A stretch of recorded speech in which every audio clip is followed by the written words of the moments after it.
So there is a change in order. So our next speaker is Dr. Aniruddha Maiti. He will be speaking on electrodiagnostic test in ocular pathologies. So how does it help?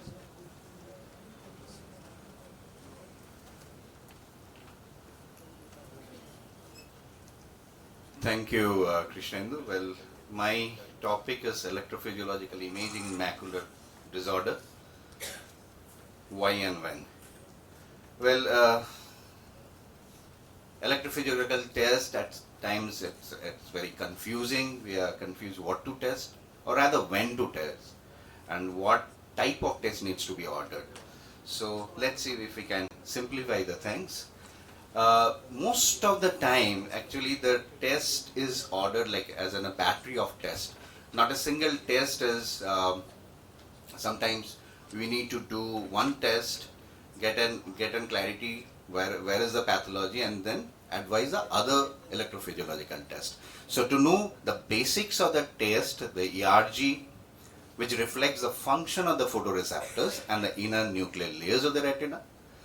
Now, pattern ERG is a very important test. Sometimes we are confused whether the macula is fault or the optic nerve is fault. And I think pattern ERG is a very good screening tool where it can actually distinguish which is dysfunctional, either the macula or the optic nerve or both. Now, EOG examines the RP function. It is mainly, we see in a Best disease, there is a problem with the EOG where the ERG is normal. Multifocal ERG analyzes the local retinal function. Full field ERG actually gives the gross function of the retina, but if you have to pick a localized problem in the retina, we need to advise a multifocal ERG. So in fact, in the macular disorder, we have to go for the multifocal ERG. And VEP, as we all know, that it gives the function of the optic nerve, that's the visual path. And this is the waves that is we get from the ERG, the A waves on the photoreceptors, the B from the bipolar cells, and sometimes the C waves that comes from the molar cells. Now, all this electrophysiological test is based on some standards, that is the ISF standards. It changes every 5 years, 3 to 5 years, and the test needs to be done according to the parameters recommended by the ISF. Now, if a full field ERG needs to be done, we have to do a 30 minutes adaptation. Obviously, the pupillary dilatation is required. Then 30 minutes, after 30 minutes of dark adaptation and application of the electrodes, we get the rod response and combined rod and cone response. Following that, there is a 10 minutes of light adaptation. Then we get a single flash cone response, 30 Hz flicker response, and oscillatory potentials. Now, what is very important is rather than going to values, because the values are very confusing, and all lab should ideally have a normative data. So what we need to concentrate is to see the pattern, how the waves looks like, how the normal waves looks like. So, can I get a point?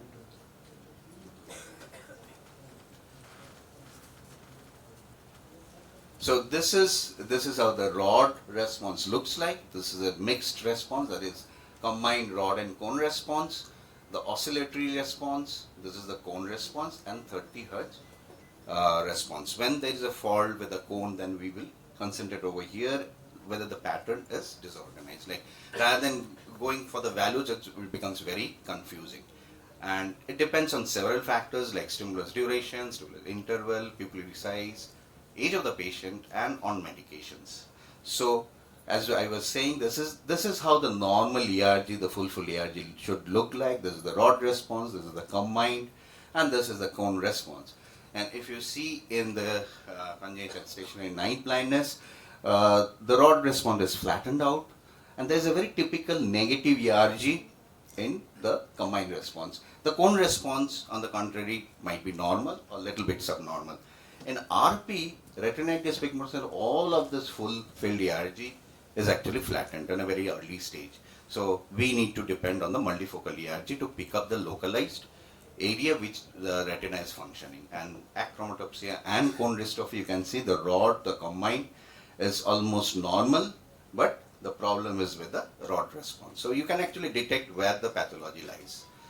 Now UOG, as I was mentioning, it gives the function of the RP. Interpretation is the Arden's ratio that should be greater than 1.8. Now pattern ERG, this is like an screening tool. It has two waves. One is the P50, one is the N95. When there's a problem with the P50, if the amplitude is reduced, we understand that this is the macular dysfunction and we straight away go to the multifocal ERG. And if there's a problem with the N95, so that's an optic nerve dysfunction and we straight away go for the VEP test. So it's like a screening tool where the pathology lies. Now coming to the multifocal ERG, the principle is based on the standard ERG, and as mentioned before, it measures the electrical activity from different retinal location and it produces a topographic map of the ERG responses and analyzes the local retinal function. This is also based on the ISF guidelines. It doesn't need any stringent adaptation requirement which was there in the full field. It does 15 minutes of light adaptation with the room light is good enough. Fixation or monitoring is very important, otherwise the noise will come. Now this is the flicker sequence with which the retina has been stimulated, and what we get, there's a first order kernel reaction and the second order kernel reaction, a little bit different from the full field ERG. And the first order kernel reaction, you can see the N1 waves, the first negative wave, which comes from the A wave of the full field cone ERG, and the P1, that is the first positive wave, is the B wave and oscillatory potential derived from on and off bipolar cells. So the second order kernel reaction comes a strong contribution for the cells of the inner retinal layers. Now this is the overview of multifocal ERG. As I was showing, the M sequence. After the M sequence stimulating the retina, we get ERG from various locations of the retina. It can be 103, it can be it depends on the software what it's been, it can be 63, it can be 203. From different locations the retina response has been picked up, and through which we actually get a 3D image of the retinal sensitivity. With this 3D image, actually we can see if the macular response is diminished or any localized retina is dysfunctional. Now coming to the clinical application, this is more of prognostically important, that without retinopathy also the amplitude is reduced in absence of macular oscillated potential occurs and CSM. Why this is important? That before the retinopathy comes, you can actually get an idea that this is going into retinopathy before that. This is also theoretical, but this can be used as an predicting sites of future retinopathy. This is by Han et al. Through the MFERG implicit time, duration of diabetes and the blood glucose level, they can predict the sites of retinopathy. Now what is important in the CSR is when we do a multifocal ERG, we actually we can find the widespread retinal dysfunction apart from the area of SRF. It is not the area of SRF the retinal function is diminished. It is a wide area, even the fellow eye is affected. So it gives an objective measurement of the retinal function. Sometimes the CSR, the SRF is gone, the serous detachment is not there, but there is unexplained visual loss. So that you can explain through the multifocal ERG, you can explain the patient why your vision has not come, because obviously there will be some loss of function. CRVO also is the predictive, there is a central P1 MFERG amplitude gives a good predictor for neovascular complication in CRVO. Epiretinal membrane, I think it's very important, like preoperatively reduction in the response you can see. Even the heel of vision, you can see this is before the surgery and this is after the surgery. So you can explain the patient, and sometimes an unexplained after doing the ERM surgery, you get a perfect OCT, but you can't explain the visual loss. So there is loss of retinal sensitivity that can be explained to the patient. I think the most important role of MFERG in the retinal macular disorder is the drug toxicity. The chloroquine and very commonly used hydroxychloroquine in the rheumatoid arthritis. You can see a very typical parafoveal gutter And this is an indication that this is going into hydroxychloroquine toxicity.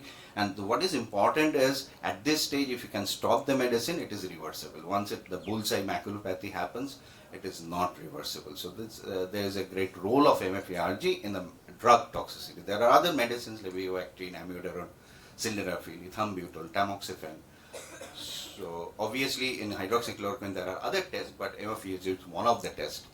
Commissuretiny, sometimes unexplained visual loss happens, which we can understand through doing an MFERG. We can see that there is some irreversible damage to the photoreceptors, which can actually be picked up through the multifocal ERG.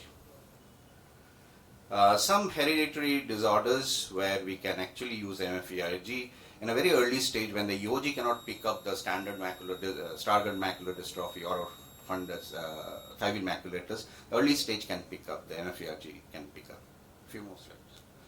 Best disease, early stage and extent of the retinal impairment can be taken, can be understood with MFERG. X-linked retinoschisis, clinically, sometimes it is difficult to pick up. You can see the retinal sensitivity reduced, very sensitive tool. In retinitis pigmentosa, as I was mentioning, the full field ERG is flattened out. But if you can see in the MFERG, the first three, this is like the responses from different circles. The inner three circles actually give some responses. So the central part, as we know, the central part of the RP patient is still there is some retinal sensitivity compared to the periphery. So coming to the clinical application, improvement in parafoveal MFERG responses after PDT for CNBM, although PD we are not using much, but that can be applicable to anti-VEGF injections as well. And as mentioning before and after the ERM surgery, before and after the macular hole surgery, the retinal function can be assessed. It can be done for a detachment surgery as well, and also nowadays this autologous RP cells or the retinal graft which has been done in a failed macular hole, the function can be assessed through the MFERG.